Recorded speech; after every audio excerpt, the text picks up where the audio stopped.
akoya na kati ya potopoto esika yo osali aye place wana abandi kolongola potopoto ozobwaka yango mosika bazotambusa makolo na yo ti esika ya libanga parce que so ozali likolo ya libanga okozinda te. Alléluia. Ozomona te so ozotambola na potopoto quelqu'un qui marche dans la boue, il fait l'effort de chercher là où il y a une pierre pour poser son pied. Parce que s'il est juste au-dessus des pieds, il ne doit pas s'immerger. Mais il va être au-dessus, il va se sauver. Alors, David a l'objet. Parce que na potopoto, so tambola na potopoto. Dans le marché à Nazida A. Pourquoi t'as Nazida? Dans l'état, attends la zéro bazosa. Soyez pour les pétés là. Potopoto izwana ya kusakanati. Omona moto so asana potopoto azoka esika mwa libange ezali acha lokolo po atambola malamu. Mais nzamba ekolongola David kati na potopoto akomisi eti esika libange ezali. Mukana na nzambe zoma ete Dieu est la pierre angulaire, la pierre principale de l'âme. Nzamba zali banga na talo. Cela veut dire, potopoto zola qui saliwa, potopoto zola qui sali susonini, minyoko, les ababas. Potopoto zola qui sali susonini, potopoto zola qui sa, ba blocage, ba misère, milelo, kozanga, nyoso ezaka mabe. Potopoto kozala pe esika yo fandi esika ya malamu te. Kache yo kota eza ya malamu te.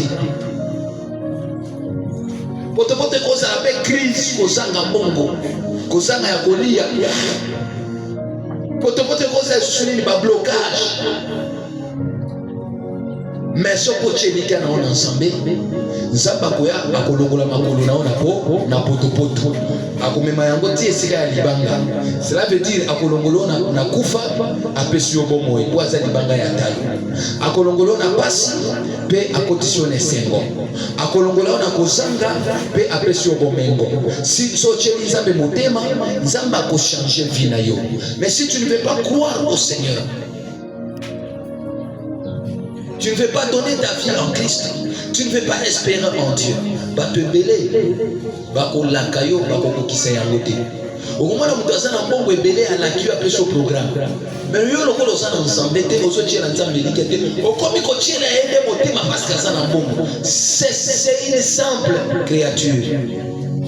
Toi, confie-toi en Dieu, nzambe nde akutoucher. Alléluia.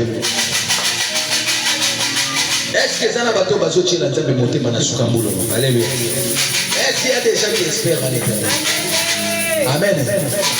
Si tu espères en l'éternel, le Seigneur ne te laissera pas. Ceux qui ont tchela qui n'ont pas ensemble, nzamba botika yoti. Mais je vais dire une chose. Sozo tcha motema na moto. Atana grand frère, atana ndeko ako décevoir yo. Alléluia. Mais ce que tu n'es pas dans Zambé, nous avons touché à ta montée, mais nous avons bien cailloti. Nous avons qui pas cailloti. Mais on comprend que cachot moko boye avec pas et avoir tout mon âme pe apamolio. Et ça c'est parce qu'il y a l'idiot d'apamolio. Mais ça parce que nous avons sibi monté manaye ne apamolio. Alléluia. Na mutuno so achela kata be motema, nous avons simba kamite manabango. Alléluia. Nzambe akotambusa yo akolongolo na pasi. Nzambe akotambusa yo akolongolo na minyoko. Nzambe akotambusa yo akolongolo yo kati na souffrance. Est-ce que tu peux encore espérer en l'éternel? Malgré que tu n'as rien. Malgré que tu ne travailles pas.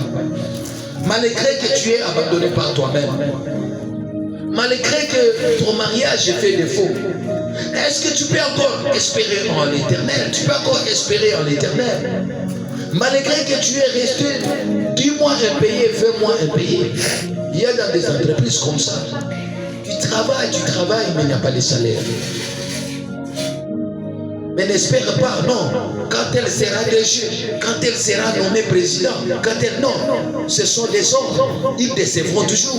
Tu peux espérer à quelqu'un qui peut être Peut-être tu viens d'arriver, tu viens d'occuper le trône. Donc comme on a changé les chefs, comme on a changé, peut-être on peut avoir des bonnes choses. Non, espère en l'Éternel. On peut changer les chefs. Mais les habitudes restent les mêmes. Alléluia. Fais-moi payer. Et ça, l'entreprise, il y a l'État. 50 mois impayés. Alléluia. Est-ce que ces gens-là espèrent en Dieu? Vous avez tout haut, une nomination à Malaoyo. Ceux qui va nommer, balongole les biso mutu oyo, toko sepela. Wano komiko omo cha motema ne pas mutu. Mais espère en Dieu. Parce que Dieu motema o Dieu ndiki na nzambe de. Bako changer chef, bako changer DG. Alléluia. Mais ba makamba mabe ko changer te kotika la kaka wana. Alléluia. Yona no yonga te biso to kanisa ke soki oyo ya ko bokisa makambo na biso to ka ya ko mi plipi. Malena celui qui se confie en l'homme. Il faut se confier en Dieu. Alléluia. Il faut se confier en Dieu. Quel que soit ce que l'homme peut représenter, tous les critères que l'homme peut afficher, tous les comportements que l'homme peut afficher. Je suis bon, je suis compatissant, moi j'ai pitié des autres, moi je mange avec tout le monde, moi je partage ce que j'ai. Peu importe ce qu'il peut dire, mais l'homme est faillible.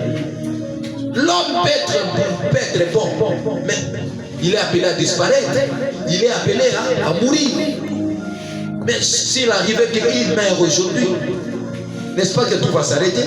Mais si tu espères en Dieu, tu espères en l'Éternel, rien ne pourra s'arrêter. L'homme peut mourir, mais la bonté de Dieu continuera à être là. L'homme peut quitter, mais la bonté de Dieu demeurera toujours.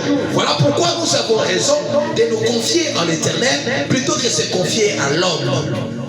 Est-ce que tu peux encore espérer? Non, moi j'espère mon grand frère qui est en Europe. Le reste n'a pas trop vivre. Nazana ndeko na poto, nazana petit frère na poto, nazana mwana na poto. Donc l'idée na yo ezaka kana ndeko no azana poto. Mais azamutu akokufa, akokipe kozanga, akokipe kokweya, akokipe kosila. Alléluia. Amen. Siko andaka bana. Soki yende asungaka yo. Soki yende asalelaka yo nyonso. Siko mukolo akokufa. Tolo bake yo pe vina ope siliwana. Kobonga na ope suki wana. Kolia na ope suki wana. Kolata na ope suki wana. Parce que cha motema na mwana na yo ya poto, na ndeko na yo ya poto, na petit frère na yo ya poto, na grand frère na yo ya poto. Olie ya kochela nzambe bo motema. Olie ya kozala na elike pa na nzambe, yo so cha elike na mutu. Alléluia.